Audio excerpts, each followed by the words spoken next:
ನಾಗಮಂಗಲದ ಕೋಮು ಗಲಭೆಗೆ ಕೇರಳದ ಲಿಂಕ್ ಇದೆಯಾ?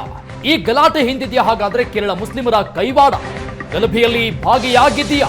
ನಿಷೇಧಿತ ಪಿಎಫ್ಐ ಸಂಘಟನೆ ಒಂದಿಷ್ಟು ಅನುಮಾನಗಳಿಗೆ ಕಾರಣವಾಗ್ತಾ ಇದೆ. ಗಲಾಟೆ ಹಿಂದಿದೆಯಾ ಕೇರಳ ಮುಸ್ಲಿಮರ ಕೈವಾಡ? ಅದರಲ್ಲೂ ಕೂಡ ನಿಷೇಧಿತ ಪಿಎಫ್ಐ ಸಂಘಟನೆ ಲಿಂಕ್ ಇರುವಂತಹ ವ್ಯಕ್ತಿಗಳು ಬಹಳ ಅನುಮಾನವನ್ನ ಮೂಡಿಸ್ತಾ ಇದೆ. ಎಫ್ಐಆರ್ ನಲ್ಲಿ ಇರುವಂತಹ ಆ ಎರಡು ಹೆಸರು 74 ಆರೋಪಿಗಳ ಪೈಕಿ ಇಬ್ಬರು ಕೇರಳದವರಾಗಿದ್ದಾರೆ. ಕೇರಳ ರಾಜ್ಯದ ಮಲ್ಲಪುರಂ ನಿವಾಸಿಗಳು ಗಲಭೆಯಲ್ಲಿ ಭಾಗಿಯಾಗಿದ್ದಾರೆ. ದಾಖಲಾಗಿರುವಂತಹ ಎಫ್ಐಆರ್ ನಲ್ಲಿ ಒಟ್ಟಾರೆಯಾಗಿ 74 ಜನ ಆರೋಪಿಗಳ ಹೆಸರಿದೆ. ಈ 74 ಆರೋಪಿಗಳ ಪೈಕಿ ಇಬ್ಬರ ಹೆಸರು ಆರೋಪಿ ನಂಬರ್ 44 ಯೂಸುಫ್, ಈತ ಕೇರಳದವನು. ಆರೋಪಿ ನಂಬರ್ 61 ನಾಸಿರ್, ಈತನು ಕೂಡ ಕೇರಳದವನು. ಇದು ಈಗ ಬಹಳಷ್ಟು ಅನುಮಾನಗಳಿಗೆ ಕಾರಣ ಆಗ್ತಾ ಇದೆ, ಅನೇಕ ಸಂಶಯಗಳನ್ನ ಮೂಡಿಸ್ತಾ ಇದೆ. ನಾಗಮಂಗಲದಲ್ಲಿ ಆದಂತಹ ಕೋಮು ಗಲಭೆಯ ಹಿಂದೆ ನಿಷೇಧಿತ ಪಿಎಫ್ಐ ಸಂಘಟನೆಯ ಕೈವಾಡ ಇದೆಯಾ? ಹಾಗಾದ್ರೆ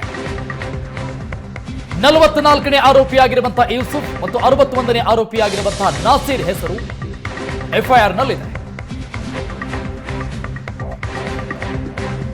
ಈ ಆರೋಪಿಗಳಿಬ್ಬರು ಕೂಡ ನಿಷೇಧಿತ ಪಿಎಫ್ಐ ಸಂಘಟನೆಯ ಸದಸ್ಯರಂತೆ. ಇಂಥದ್ದೊಂದು ಗಂಭೀರ ಆರೋಪವನ್ನ ವಿಎಚ್ಪಿ ಮಾಡ್ತಾ ಇದೆ.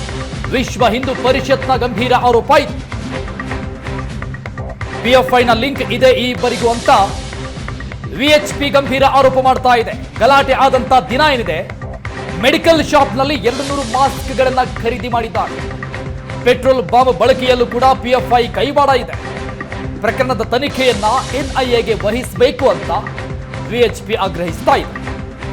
ಈ ಬೆಳವಣಿಗೆ ಬಹಳಷ್ಟು ಅನುಮಾನಗಳಿಗೆ ಕಾರಣ ಆಗ್ತಾ ಇದೆ. ವಿಎಚ್ಪಿಯ ಗಂಭೀರ ಆರೋಪ ಇದು. ಎಫ್ಐಆರ್ ನಲ್ಲಿ ಇರುವಂತಹ 74 ಆರೋಪಿಗಳ ಪೈಕಿ ಇಬ್ಬರು ಕೇರಳದವರಾಗಿದ್ದಾರೆ.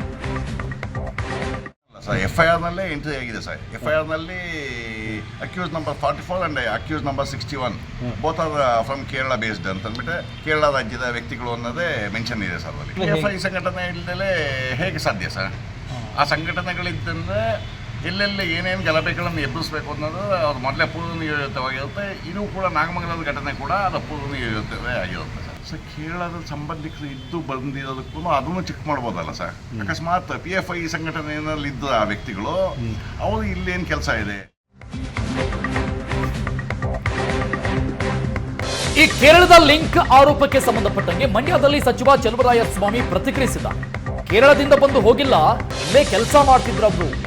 ಪೊಲೀಸ್ ಇಲಾಖೆಯಿಂದ ಸಂಪೂರ್ಣ ವರದಿ ಬರಲಿ, ತನಿಖೆ ವರದಿ ಇಲ್ಲದೇನೆ ಯಾವುದೇ ಊಹಾಪೋಹಗಳು ಬೇಡ. ನಾಗಮಂಗಲ ಗಲಭೆ ತನಿಖೆಗೆ ಸ್ಪೆಷಲ್ ಟೀಮ್ ರಚನೆ ಮಾಡ್ತೀವಿ. ನಿನ್ನೆ ಸಿಎಂ ಸಿದ್ದರಾಮಯ್ಯನವರ ಜೊತೆ ಮಾತನಾಡಿದ್ದೇನೆ. ಸಿಐಡಿ ತನಿಖೆಗೆ ಕೊಡಬೇಕಾ ಬೇಡವಾ ಅಂತ ಸಿಎಂ ಜೊತೆ ಚರ್ಚೆ ಮಾಡಿದ್ದೀನಿ ಅಂತ ಮಂಡ್ಯದಲ್ಲಿ ಸಚಿವ ಚಲುವರಾಯಸ್ವಾಮಿ ಮಾತಾಡಿದ್ದಾರೆ.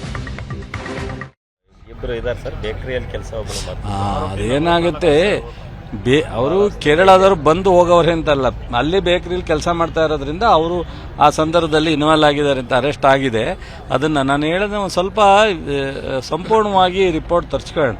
ಈಗ ಒಂದು ಕಡೆ ಗಣಪತಿ ಬಂದದ್ದು ಓದದ್ದು, ಎರಡು ಕೋಮಿನ ಮಧ್ಯದಲ್ಲಿ ಸಣ್ಣ ಘರ್ಷಣೆ ಆಗಲಿಕ್ಕೆ ಅವಕಾಶ ಆದದ್ದು.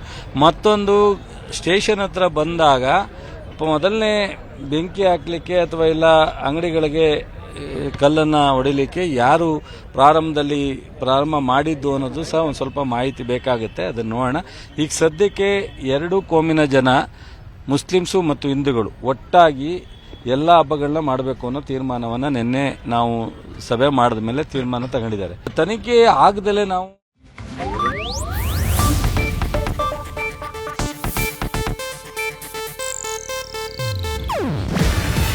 ಇದು ಏಷ್ಯಾನೆಟ್ ನ್ಯೂಸ್ ನೆಟ್ವರ್ಕ್ ಪ್ರಸ್ತುತಿ. ನೀವು ನೋಡ್ತಿದ್ದೀರಾ ಏಷ್ಯಾನೆಟ್ ಸುವರ್ಣ ನ್ಯೂಸ್.